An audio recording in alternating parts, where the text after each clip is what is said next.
श्री कृष्ण द्वारा नरका का वध करने के बाद भगवान ने देवों की मां अदिति की चुराई हुई बालियों के साथ साथ देवों के सभी कीमती सामान वापस करने की सोची। वह पहले असुरों का वध करने के लिए सत्यभामा के साथ प्राग ज्योतिषपुरा आए थे और उसके बाद सभी रत्न लेके वो इंद्र के स्वर्ग में जाने के लिए शक्तिशाली गरुड़ पर चढ़ गए। वे जल्द ही अमरावती आए, जहां कृष्ण ने उनके आगमन की घोषणा करने के लिए अपने 5 जन्यों को उड़ा दिया। देवों ने बाहर आकर मधुसूदन का अभिवादन किया। उन्होंने अपने कीमती सामान को खुशी से स्वीकार कर लिया। कृष्ण और सत्यभामा स्वयं अदिति के पास गए और उन्हें बालियां दी। उनका आशीर्वाद लेने के लिए उन्होंने उसके पैर छुए। अदिति ने कहा, हे कृष्ण, आप स्वयं विष्णु हैं और सभी के लिए अंतिम गंतव्य है। मुझे आज आपके इस रूप को देखकर प्रसन्नता हुई है। अमरावती आपके चरण कमलों से स्पर्श पाकर धन्य है। कृष्ण ने मुस्कुराते हुआ कहा कि ओ मां, मुझे इतना कहकर शर्मिंदा मत करो। मैं सिर्फ तुम्हारा अच्छा बेटा हूं और यहां सत्यभामा मेरी पत्नी से मिलो। अदिति ने मातृ स्नेह में सत्यभामा के गाल खींचे और उन्हें आशीर्वाद दिया। बुढ़ापा तुमसे दूर रहेगा केशव की प्यारी। मैं तुम्हें तब तक जवान रहने का आशीर्वाद देती हूं जब तक वह तुम्हारे साथ है। आगे इंद्र ने कृष्ण और सत्यभामा को नंदना बगीचे में उनका स्वागत करने और उनकी पूजा करने के लिए लाया। लेकिन इंद्राणी ने पारिजात वृक्ष के फूलों को सत्यभामा को अर्पित करने से मना कर दिया, ये कहते हुए कि सामान्य मनुष्य पारिजात वृक्ष के दिव्य फूलों से अलंकृत होने के लायक नहीं है, जो समुद्र के मंथन के दौरान पैदा हुए थे। जब सत्यभामा ने पारिजात वृक्ष को देखा तो वह उसकी सुंदरता पर मुग्ध हो गई। वह कृष्ण से फुसफुसाया कि भगवान, अगर आप वास्तव में मुझसे प्यार करते हैं तो कृपया इस पारिजात को अपने साथ ले जाए और इसे मेरे बगीचे में रोपे। सत्यभामा की इच्छा पर कृष्ण चकित थे, फिर भी वह उसे बहुत प्यारी थी और इसलिए कृष्ण ने पराक्रमी पारिजात को उखाड़ दिया और गरुड़ पर रख दिया। नंदन बाग के संरक्षण डर के मारे रो पड़े। यह पेड़ इंद्र का है, जिन्होंने इसे इंद्राणी को उपहार में दिया था। वह नहीं चाहेंगे कि इसे हटा दिया जाए। सत्यभामा ने अपनी आवाज में गर्व की एक हवा के साथ कहा, जैसे शराब, अमृत, लक्ष्मी और मंथन से प्राप्त अन्य कीमती सामान सभी के लिए सुलभ है, क्यों पारिजात इंद्राणी के लिए अनन्य रहना चाहिए। मैं अपने राज्य के लोगों के लिए इससे दूर ले जा रही हूं।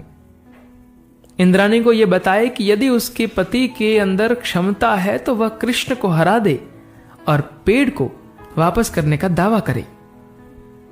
खबर इंद्राणी तक पहुंच गई और वह आग बबूला हो गई। उसने अपने पति को कृष्ण से लड़ने और पेड़ को वापस लेने के लिए उकसाया।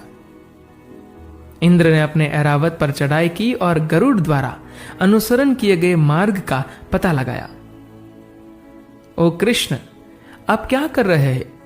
पेड़ मेरी पत्नी का है, आप इसे दूर नहीं ले जा सकते। वह रोया। सत्यभामा ने घोषणा की कि लड़ाई करे और इसे वापस ले। इंद्र के आदेश पर स्वर्ग के अभिभावकों ने कृष्ण को चारों ओर से घेर लिया और उन्हें केंद्र में ले जाने के लिए बाणों की वर्षा करने लगे। गरुड़ ने अपने विशाल और तेज चोंच द्वारा सभी तीरों को तोड़कर बचाव किया। कृष्ण ने सारंगा धनुष लिया और इन अभिभावकों को निशाना बनाना शुरू किया।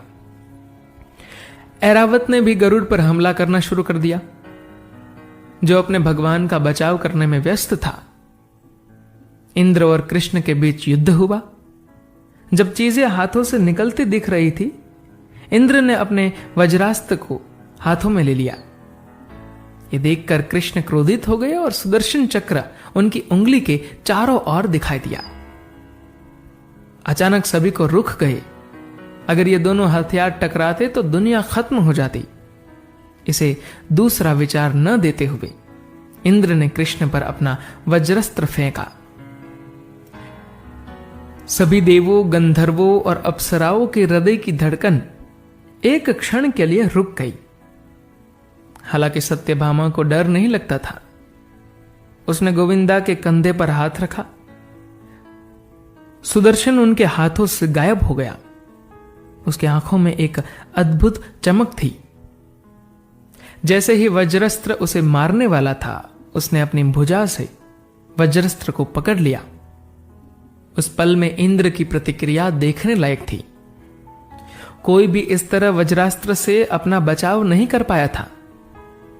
अचानक एक प्रकाश उसके सामने प्रकट हुआ। उन्होंने कृष्ण के स्थान पर महाविष्णु को देखा और उनके बगल में उनकी पत्नी भूदेवी खड़ी थी। इंद्र घबरा गए। उन्हें कृष्ण ने बचपन में माफ कर दिया था। उसने इंद्रप्रस्थ के निर्माण का विरोध किया था, लेकिन कृष्ण ने उसे फिर से माफ कर दिया था। अब यह उसकी तीसरी गलती थी। भयभीत होकर इंद्र भागने लगे, लेकिन कृष्ण ने रुको चिल्लाया और इंद्र मध्य मार्ग में रुक गए। सत्यभामा ने उनसे कहा कि हे स्वर्ग के राजा, आप शची के पति हैं।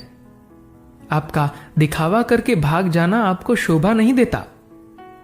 डरो मत। मुझे इस पारिजात को दूर करने की कोई इच्छा नहीं है। कृष्ण मेरा सबसे मूल्यवान आभूषण है। मैं खुद को पारिजात के फूलों से सजाकर क्या करूंगी?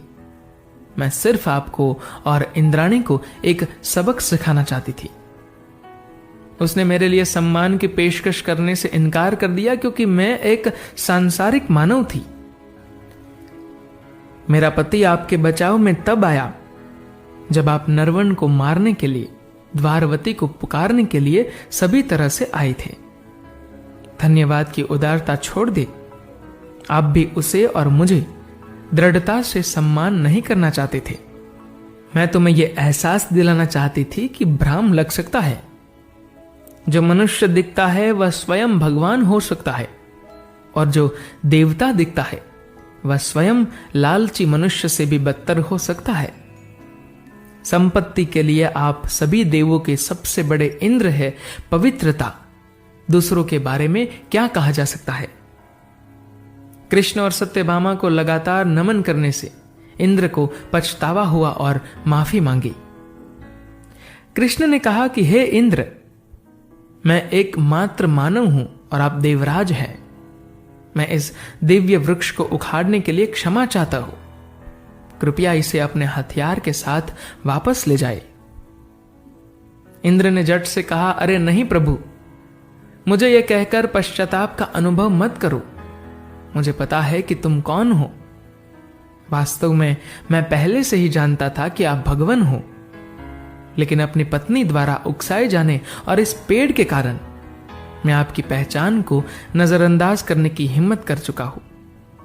मेरी माफी के एक हिस्से के रूप में मैं आपसे अनुरोध करता हूं कि आप इस पेड़ को हटा दे और इसे अपने बगीचे में लगा दे। जब आप धरती छोड़ देंगे, पेड़ अपने मूल स्थान पर वापस आ जाएगा। कृष्ण ने कहा, तो ये हो, और अपने हथियार और नए पाया ज्ञान के साथ इंद्र को वापस छोड़कर पारिजात को अपने साथ ले गई। कृष्ण जल्द ही द्वारवती के पास पहुंचे और 5 जन्य उड़ाकर अपने आगमन की घोषणा की। कृष्ण की रानियों ने उनका स्वागत किया और सुंदर पारिजात वृक्ष को देखकर सुखद आश्चर्य हुआ। कृष्ण ने जाकर सत्यभामा की बाग में इस पेड़ को लगा दिया। धन्यवाद।